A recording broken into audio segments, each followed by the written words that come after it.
Today I'm going to give you a July garden tour. A lot of my blooms are really going wild at this time, and some of my other blooms are not going as well. So let's take a little stroll through the garden and I will update you on where my plants are at.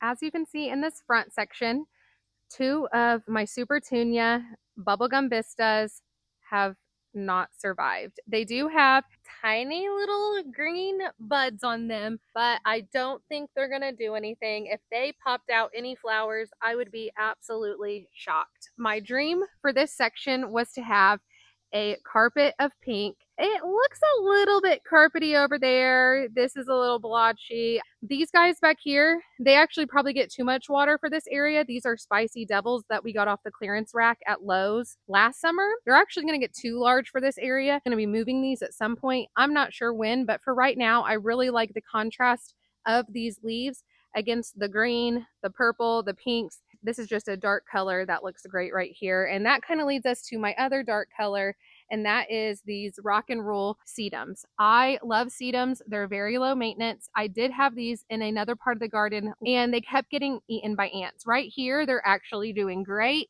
It doesn't seem like any ants have bothered them. They're really doing great, and they have these really pretty red blooms on top, but they're dark leaf. I just really love the way these look.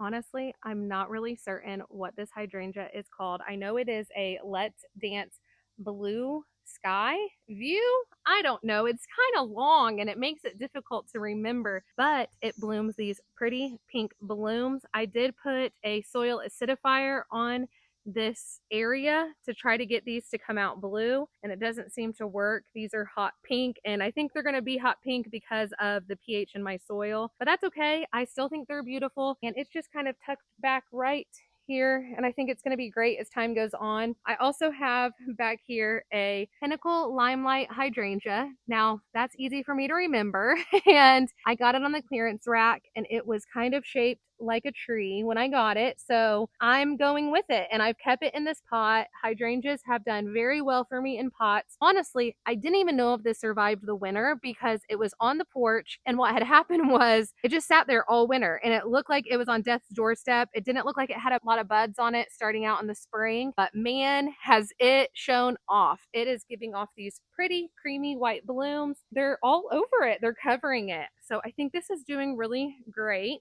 I'm just going to kind of keep my eye on it because I want it to grow big and strong and not get weighed down. And sometimes I notice that with the trees. I also have a blue star Jupiter. I think it's getting too much water as well. The issue with this area is our gutters run down right there and right there. And this is like a French drain and it all kind of pools down here. So I told my husband what we need to do is we need to just fill this area in with rocks. It works out perfect because we need to move these anyways. What am I going to replace these annuals with? I don't know. If anyone in the comments below wants to give me any ideas, I don't want this to be very tall. I guess I should just tell you guys how I feel about it, right? But when I'm pulling up here, I want to see the peaks of the hydrangeas. I see the hydrangeas fully over there, but once that flower bed is larger, I know things are going to be a little different. While I love these annuals like this, I need to find something that is perennial that I can put along the bottom that won't be very tall, but I also like something that flowers. I don't know. What do you guys think I should do there? Oh, the thing about annuals is they do bloom all year. Now I'm convincing myself I need to go back to annuals. I don't know, guys. I might have a problem. Maybe you guys have some great ideas and I won't even be thinking about this twice. These are two blue grasses I got 2 summers ago on the clearance rack. They were in the backyard, but they had too much shade going on and they weren't really thriving. So I moved them up here and I love them because they give off a very pretty bluish purple hue. There's like purple at the tips and then it's like a bluish stem. I absolutely love it. Gets me so excited. I'm sorry guys. I am just so happy that I found you guys on here because when people come to my house, all I want to do is talk about plants. And I'm glad I found people who love and care about plants as much as I do. I really appreciate it. These are purple echinacea or cone flowers. There's just something about them that I love. And I remember last year I was like, I'm going to make a place for them. And they look great here. I love them. I know they're going to grow big. I'm just going to have to keep them maintained. A lot of these taller wildflowers, I know I will thin out and move to the front of the property as time progresses, just because I don't want them to overtake these areas. Here are the zinnias.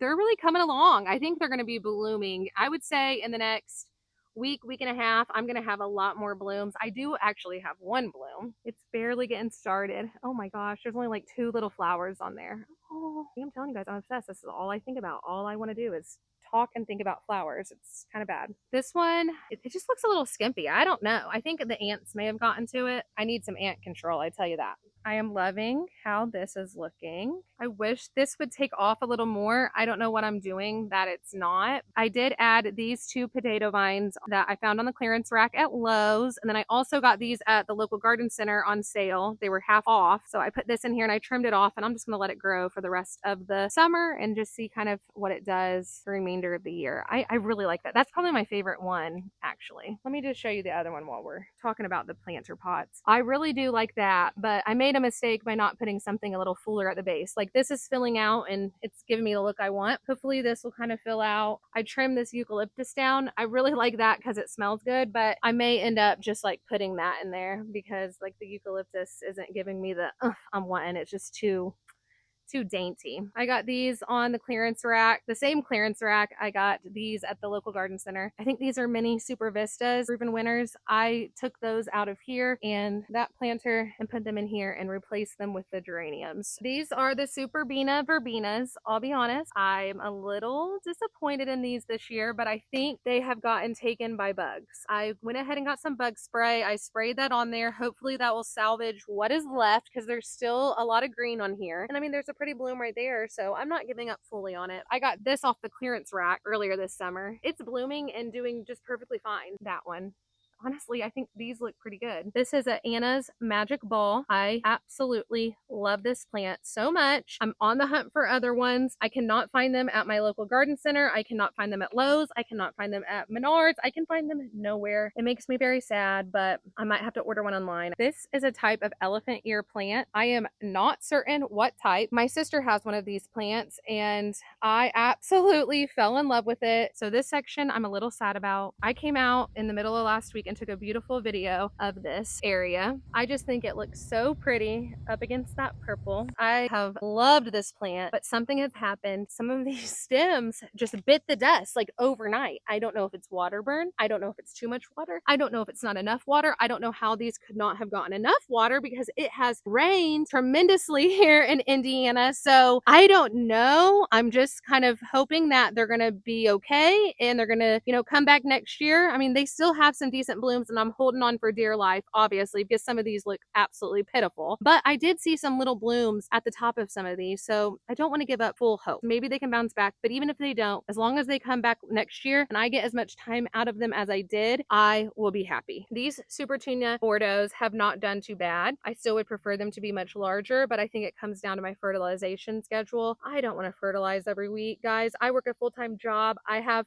3 kids. I do not have time to fertilize these plants every week. If I'm going to be realistic, I need to get a little bit more into perennials and a little bit more into self-sustaining plants that will come back year after year with little to no maintenance. I don't have words to describe how much I love this section of the garden. When I first got into gardening, hydrangeas were one of the first things I fell in love with. I remember I found those limelight hydrangeas on the clearance rack at Lowe's and I knew I hit the jackpot. Yet at the same time, I knew limelight hydrangeas were not practical for like landscaping close to a house like this because they get so large. So then I went on a journey and that's when I found Bobo hydrangeas and I am in love with Bobo hydrangeas. Okay, I can't get enough of Bobo hydrangeas. Everywhere around my property, cover my house in them. I love Bobo hydrangeas. They're great little pollinators. The bees love them. They bloom a little bit later, mid-July, and I don't know how long they're going to go. I am going to put a little bit of fertilizer on these. Someone said you just do it in the beginning of summer. Some people do it in the beginning and the middle of summer.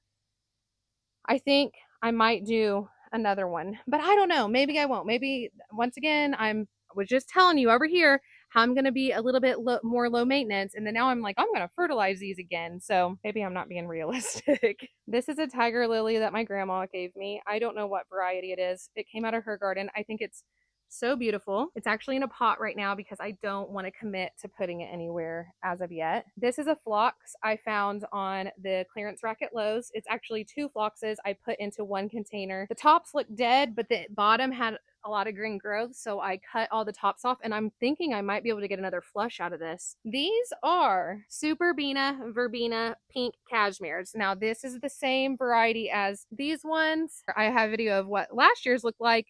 They were gorgeous. They were beautiful. I had them over there. One thing that made me like these plants for in the ground is they're a little bit more durable. Like these leaves are very thick and very, I don't know any other word besides durable. They're very durable, and their stems, they're strong. This is probably one annual I will plant in the ground, and I feel like I get way more bang for my buck. I only fertilized these one time this year, and this is how large these have gotten. These, this one's looking very good right now. Wow. This is a daylily that my grandma gave me. I just threw it in a pot for now. That's another Anna's Magic Ball. I planted that last year. I want to get another one to go right over there. So that's what I'm on the hunt for. Here is my Daisy Shasta patch with some little tennis balls on the side. It's given off a few little blooms here.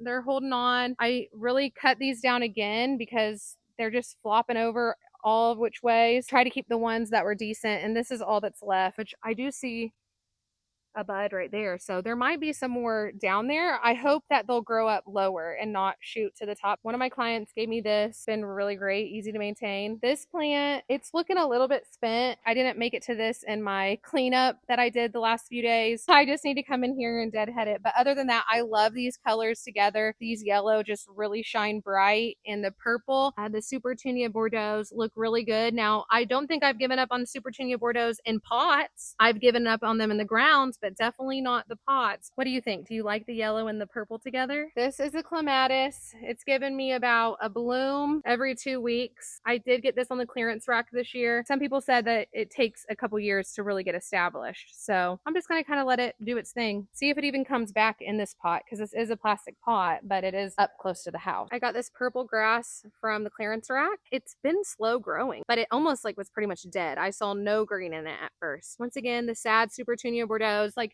there's the Supertunia Bordeaux in the pot. I think they look amazing. They look astounding. I don't have to deadhead them. I don't have to worry about any of that. They look great. Them in the ground for me, they don't like it. Maybe there's some hoops I got to jump through, but I don't think I'm willing to jump through them. Here is my final planter. We have the king tut grass on top.